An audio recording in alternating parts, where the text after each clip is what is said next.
Il y a des millénaires, les philosophes grecs avaient une intuition troublante. Ils savaient que le cœur battait différemment selon les émotions, que le ventre se nouait avant le danger, que quelque chose, quelque part, reliait le corps et l'esprit d'une façon que personne ne savait encore expliquer. Alors ils ont regardé de plus près.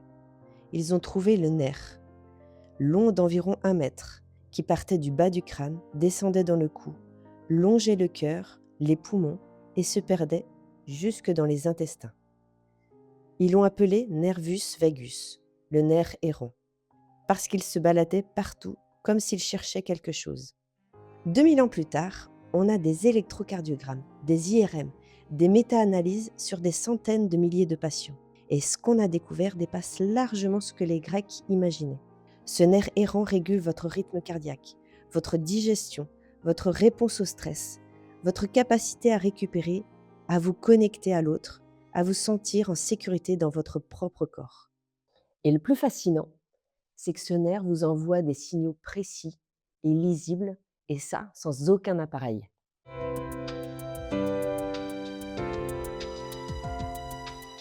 Bonjour à tous et bienvenue dans cette vidéo Cœur-Tête-Corps sur mon petit chouchou, le nerf vague. Et dans cette vidéo, ça va être peut-être ma préférée puisqu'on va pouvoir voir comment le nerf vague fonctionne. Est-ce qu'il est en bonne forme ou peut-être un petit peu en dessous de la moyenne. Dans cette vidéo, on va tester le nerf vague sans aucun appareil, de façon simple, juste en observant. On vous a déjà parlé du nerf vague dans une autre vidéo, si vous voulez avoir plus de précision. Alors c'est quoi le nerf vague exactement? Eh bien c'est un peu la colonne vertébrale de notre système nerveux. Il a vraiment le mode repos, le mode récupération et le mode digestion, contrairement à l'autre mode dont je vous ai déjà parlé, le mode actif, le mode stress et le mode danger. Donc le nerf vague, c'est celui qui prend le relais après le stress pour que le cœur se calme, que la digestion se relance et qui favorise la récupération. Alors il y a un détail qui change tout, c'est que ce nerf vague, c'est une véritable antenne. Et ça, c'est pas moi qui le dis, c'est vraiment les études scientifiques qui prouvent que 80% des messages du nerf vague vont vraiment vers le cerveau. Et donc, il dit en permanence l'état des organes. Ça montre qu'il est plus à l'écoute que donneur d'ordre. Et ça, c'est une particularité du nerf vague, et souvent de pas mal de personnes, hein, d'être plus à l'écoute que donneur d'ordre. Donc ça, c'est pourquoi aussi c'est mon petit chouchou. Donc vous l'avez compris, le nerf vague, dans la connaissance de votre corps et dans la remontée d'infos, c'est vraiment votre pote. C'est vraiment lui qui va vous permettre de savoir comment vous allez. Et donc pour synthétiser, tonus vagal fort égale calme intérieur. C'est aussi simple que ça. Donc c'est parti, on va tester votre nerf vague dans 4 domaines d'application. Alors, le premier domaine d'observation, il va concerner votre cœur et votre respiration. Et là, vous allez pouvoir observer le rythme sinusal respiratoire. Alors, qu'est-ce que c'est? En vrai, c'est comme tout, c'est un grand mot pour dire simplement que votre cœur, les battements cardiaques, la fréquence cardiaque va varier en fonction si vous êtes en inspiration ou en expiration. Et ça va nous donner une indication sur comment est votre tonus vagal. C'est Carl Ludwig, alors pas le philosophe, même si je ne le connais pas super bien, plutôt le physiologiste, qui a décrit en fait ce qui se passait et qui a observé à l'inspiration, le cœur s'accélère légèrement et à l'expiration, il ralentit légèrement. Et cette danse entre inspiration et expiration, eh bien, c'est ce qu'on appelle l'arythmie sinusale respiratoire. Alors, il y a un petit test simple pour justement observer cette arythmie sinusale respiratoire.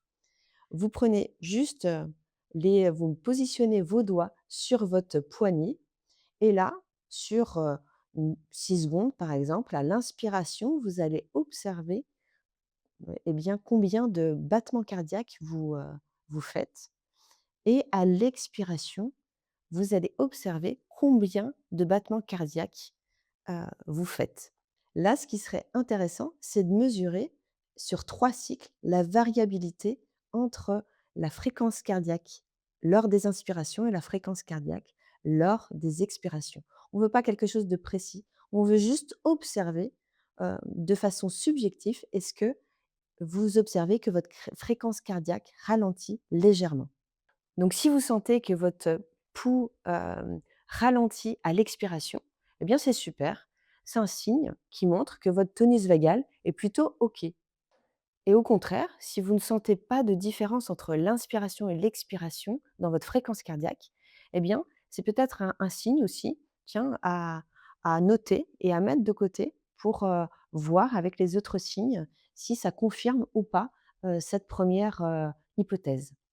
Ce petit test, c'est pas un diagnostic, c'est une observation de votre physiologie. C'est pas de la divination, c'est un test simple qui est utilisé en médecine clinique depuis des générations. Il y a un deuxième test, c'est la récupération après l'effort. C'est simple, après un effort physique, votre cœur doit retrouver son rythme normal. Et ce ralentissement, il est produit par l'activation du nerf vague. Moralité, si votre tonus vague n'est pas assez important, eh bien, votre rythme cardiaque aura du mal à redescendre. Et c'est ce qui a été observé lors des études, notamment une, je vous la mettrai en description. Dans cette étude, dans la première minute après l'arrêt de l'effort, eh bien, votre cœur devrait diminuer de au moins 12 battements par minute. Et cette indication, c'est même un prédicteur indépendant de mortalité cardiovasculaire. Autrement dit, quels que soient vos risques cardiovasculaires, cet indicateur, il est assez essentiel et prédictif. Et ça, c'est du lourd. Petit test. Après un effort, alors l'effort doit être assez intensif au niveau cardiovasculaire. Ça peut être monter, les escaliers, dans votre immeuble, par exemple, de façon assez rapide ou assez long, ou pour les petits vénards qui connaissent les burpees, bah, je vous laisse les faire. Et donc là, après votre effort, tout de suite ou alors pendant l'effort, si vous avez une montre, vous pouvez observer votre rythme cardiaque et dans la minute qui suit votre arrêt de l'effort, vous allez compter justement votre fréquence cardiaque par la méthode que je vous ai montrée dans le test juste avant. Par exemple, vous êtes à 130 lors de l'effort. Dans la minute qui suit, vous êtes à 118. Eh bien, ça fait une variabilité, une variation de 12 battements par minute. Eh bien, ça montre que vous êtes juste au seuil de l'étude qu'on a montrée juste avant. C'est pas mal, mais ça pourrait être mieux. Si par contre, au contraire, vous êtes passé par exemple de 130 à 105 dans la minute qui suit après l'effort, eh bien là, bravo, votre nerf vague est bien activé et il joue bien son rôle de frein et de récupération. Deuxième domaine d'observation, la digestion. Beaucoup d'entre vous ont déjà entendu parler certainement de ce lien entre digestion, stress et intestin. Et pour une fois, la vulgarisation n'a pas complètement tort. Concrètement, le nerf vague va innerver tout le système digestif de l'estomac, œsophage et intestin. Concrètement, qu'est-ce que ça donne? Eh bien, vous allez manger et puis 2 heures après le repas et vous allez avoir une sensation d'estomac un peu lourd. Vous allez même être rassasié après seulement 2 bouchées ou sentir quelques nausées, sans explication alimentaire claire. Eh bien ça peut être dû à une mauvaise vidange gastrique. Ce qu'on n'a pas expliqué, c'est que le nerf vague, en fait, il va envoyer un message via des neurones dans, les murs, du tube digestif pour contracter les muscles, pour faire circuler les aliments dans ce tube digestif. Et donc, si le tonus vague est pas assez, important, eh bien, cette contraction va pas être assez efficace et donc dans cette vidange gastrique, heu, ne va pas se faire, convenablement et vous allez avoir cette sensation de lourdeur après le repas. Au niveau des intestins, ça va se traduire un petit peu différemment. On va appeler ça une constipation fonctionnelle chronique. C'est-à-dire que, votre transit va se ralentir, il va y avoir une constipation alors que vous mangez pourtant, de manière équilibrée, des fibres et même vous hydratez suffisamment. Et ça ne suffit pas parce que votre tonus vague n'est pas assez, important et donc ne stimule pas assez les contractions de la paroi intestinale. On va avoir alors des douleurs intestinales ou des douleurs au niveau de l'estomac, comme une lourdeur. Et ça, c'est pas juste le stress qui va descendre de manière mystérieuse dans le ventre, comme on peut l'entendre dire. Non, c'est vraiment l'action mécanique qui ne se fait pas parce que le tonus vague n'est pas assez important. Il y a un autre élément très important dont on a déjà parlé dans une vidéo précédente sur le microbiote. On a dit un petit peu plus haut dans cette vidéo que le nerf vague remontait à 80% des messages jusqu'au cerveau. Eh bien, l'état de cette flore intestinale va avoir un impact direct aussi sur votre état mental. Et ça, ce sont des découvertes un petit peu plus récentes. Et donc, dans ce domaine-là, ça peut être intéressant que vous vous posiez quelques questions. Est-ce que ma digestion, c'est un sujet de préoccupation? Est-ce que je sens une lourdeur après le repas? Est-ce que la digestion est régulière et confortable? Ce ne sont pas des questions anodines, ce sont vraiment des indications qui peuvent être couplées aux autres informations pour vous donner un état de votre système vagal. Donc non, les douleurs du ventre ne sont pas dans la tête. Enfin, si, dans la tête, mais au sens neurologique du terme. Et ça change beaucoup de choses. Troisième domaine d'observation, la gestion du stress et la récupération. Voilà peut-être un domaine où les idées préconçues sont très prégnantes. J'ai souvent entendu des personnes que j'accompagnais dire que le stress était une affaire de volonté ou de caractère. Alors, la réalité neurophysiologique est un peu différente et certainement bien plus utile pour comprendre ce qui se passe vraiment. La réponse du stress dans le corps, c'est l'axe HPA qui le fait. C'est quoi? C'est l'axe hypothalamo-hypophyso-surrénalien. Et ça conduit à la production de cortisol par les surrénales. Ça, c'est la réponse du stress. L'antidote à cette réponse, c'est le nerf vague. On va prendre un exemple tout simple. Vous êtes sur une route, vous êtes en train de doubler sur une nationale la voiture, vous la dépassez, et là, oups, il y a une voiture qui arrive en face. Donc là, stress, danger, axe HPA qui s'active, cortisol à fond, vous accélérez. L'accélérateur, c'est un peu votre axe HPA, il accélère. Donc là, vous êtes en stress, vous accélérez et vous doublez finalement la voiture, tout se passe bien. Alors là, il y a 2 façons de faire. Soit vous continuez à accélérer, vous êtes toujours sur l'axe du stress et là, si c'est en ligne droite, ça peut peut-être passer, sauf s'il y a quelques radars ou s'il y a un virage, ça risque d'être compliqué. Et là, l'antidote, le frein, ça va être vraiment le nerf vague. Ça va être l'activation du nerf vague qui va freiner et vous permettre de revenir à 80 km/h tranquillement. Et là, vous êtes hors danger, vous pouvez profiter de cette petite balade en voiture. On va pouvoir mesurer, observer 2 indicateurs. Le premier, c'est le temps de récupération après un stress et le deuxième, ça va être la qualité du sommeil. Pour le premier, ça va être, par exemple, après un embouteillage agaçant, une réunion, difficile ou une conversation un petit peu tendue, bien, combien de temps après vous allez pouvoir récupérer? Eh bien, si vous mettez 10 à 15 minutes pour récupérer de cet épisode, c'est bon, votre frein, est plutôt actif et votre tonus vagal est plutôt bon. Si vous mettez, plus de 30 minutes, voire, vous y pensez toujours ou vous dormez avec, et bien là, votre tonus vagal a un petit peu plus de mal à s'activer et à freiner. Alors je vous vois venir, il y en a plein qui vont me dire: «Oh non, c'est bon, j'y pensais plus à cette conversation» ou «L'embouteillage, c'est bon, c'est passé». Peut-être, vous, dans votre tête, vous vous dites ça, observez votre corps et là, je vous renvoie aussi à d'autres vidéos où on a parlé un petit peu de la respiration, par exemple. Elle doit avoir un rythme plutôt, calme.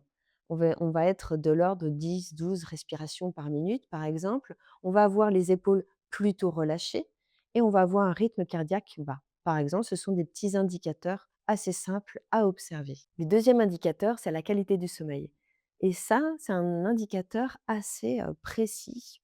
Souvent, les personnes que j'accompagne vont présenter un sommeil perturbé, des réveils fréquents. On va aussi avoir un un sommeil qui ne va pas être récupérateur. Le matin, vous vous réveillez, vous êtes plutôt fatigué.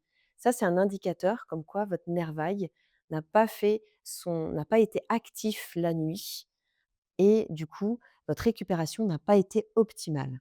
Alors si vous vous réveillez la nuit ou que vous vous réveillez le matin plutôt fatigué et que votre dentiste vous a déjà dit que vous serriez les dents la nuit, c'est un indicateur comme quoi votre tonus vagal, n'est pas très bon et certes, là, il essaye juste de communiquer avec vous, peut-être pas de manière très agréable, mais il communique. Pour les plus sceptiques d'entre vous, on vous met les études en description. Dernier domaine d'observation, c'est le pouls au réveil. La fréquence cardiaque au repos, c'est quelque chose d'assez utilisé dans les pratiques sportives pour le suivi justement et la récupération. C'est quelque chose que vous pouvez mettre en place très simplement et très rapidement. Chaque matin, avant de vous lever, vous allez observer votre fréquence cardiaque. Alors tout simplement, avec votre pouls, vous comptez sur 60 secondes combien de battements cardiaques vous réalisez. Vous pouvez aussi utiliser une montre connectée si vous en avez une, qui vous dira, tout en restant allongé pendant cette minute-là, sans regarder votre téléphone, combien de battements par minute vous avez. Donc là, vous pouvez noter la valeur et vous refaites cette expérience pendant 3 à 4 semaines. Et là, vous obtenez votre baseline personnel. C'est votre tableau de bord, en gros, votre référence personnelle. Si un jour, vous constatez qu'il y a une petite variation par rapport à cette baseline, eh bien, si cette variation est de 5 à 7 battements par minute, c'est un petit signal qui est à noter, mais c'est un état de vigilance. Essayez d'observer s'il y a des petits éléments qui pourraient expliquer ça, mais vous pouvez laisser un petit peu passer. Si par contre, vous dépassez 12 battements par minute, par exemple, là, c'est un signal clair comme quoi votre récupération n'est pas optimale. Et là, ça nécessite peut-être de creuser, d'investiguer un petit peu plus. Dans ce cas-là, n'hésitez pas à vous poser la question: «Tiens, est-ce que la veille au soir, j'ai consommé de l'alcool? Est-ce que, j'ai fait quelque chose d'inhabituel qui pourrait expliquer cela?» S'il n'y a aucune cause qui explique cette élévation, ça veut peut-être dire que votre tonus vagal est en déséquilibre, qu'il n'arrive pas à, s'activer. Alors je vous vois venir, après 4 semaines, j'ai toujours pas de baseline, bien concrète, j'ai beaucoup de variations. Eh bien ça aussi, c'est un indicateur comme quoi, peut-être, il serait intéressant, d'investiguer car a priori, votre système nerveux n'est peut-être pas complètement, stable et là, ce serait intéressant d'aller, chercher pourquoi et de consulter. Si vous avez fait des recherches sur le nerf vague, vous avez peut-être entendu parler d'autres théories. D'autres indicateurs, en effet, existent euh, qui mettent un lien direct avec le nerf vague, notamment la modulation de la voix, le regard, le lien à l'autre, ou tout simplement des états émotionnels liés directement avec une activation de la branche antérieure du nerf vague ou de la branche postérieure du nerf vague. Ça, ce sont des théories aujourd'hui, qui existent. Je ne dis pas qu'elles sont forcément fausses, mais elles ne sont pas scientifiquement encore prouvées. Peut-être que l'avenir nous fera mentir et ce sera tant mieux. En l'occurrence, dans cette vidéo, moi, je me suis concentrée sur ce qui est scientifiquement prouvé. En attendant les 4 domaines qu'on vient de voir, c'est du béton, c'est du bitume. Les bras, c'est du bacon. C'est du béton. Du bitume. Ça fait beaucoup d'informations, donc on va récapituler. Donc, on a vu 4 domaines d'observation. Le cœur et la respiration, avec l'arythmie sinusale et la récupération post-effort. Deuxième domaine, la digestion, avec la motilité gastrique et le transit intestinal. Troisième domaine, la récupération après un stress, avec le retour au calme et la qualité du sommeil. Le quatrième domaine, c'est la mesure du pouls au réveil. Ce que vous venez de voir ne fait pas de vous des experts en neurophysiologie, mais plutôt des personnes qui savent un petit peu plus décrypter les retours de leur corps. Et ça, c'est exactement l'objectif de cette chaîne. Et là, on va faire une différence importante entre les informations et des alarmes. Ce que vous avez noté comme indicateur ne sont pas des alarmes, parce qu'une alarme, c'est ce qui vous fait paniquer. Et des informations, ça vous fait agir intelligemment. Et c'est plutôt ça qu'on vise. Et si plusieurs signaux se cumulent de façon chronique, eh bien là, ce qui peut être intéressant, c'est éventuellement de consulter et également de mettre en place peut-être déjà des outils de régulation du nerf vague qu'on a déjà évoqués dans les précédentes vidéos. Juste à noter, c'est que le tonus vague va être sensible au stress. Et quand je dis au stress, c'est au pluriel, parce qu'il existe plusieurs stress. Il existe le stress intellectuel, mental que vous connaissez, et il existe d'autres stress, comme par exemple le stress métabolique dû à ce qu'on mange. Par exemple, si vous avez mangé une bonne mousse au chocolat, peut-être un peu plus que d'habitude, une bonne tartiflette, ou vous avez bu peut-être de l'alcool ou des choses particulièrement sucrées. Eh bien ça va avoir le même résultat. Donc, pas d'inquiétude. Merci d'avoir regardé cette vidéo et comme d'habitude, n'hésitez pas à laisser vos commentaires ou à vous abonner à la chaîne.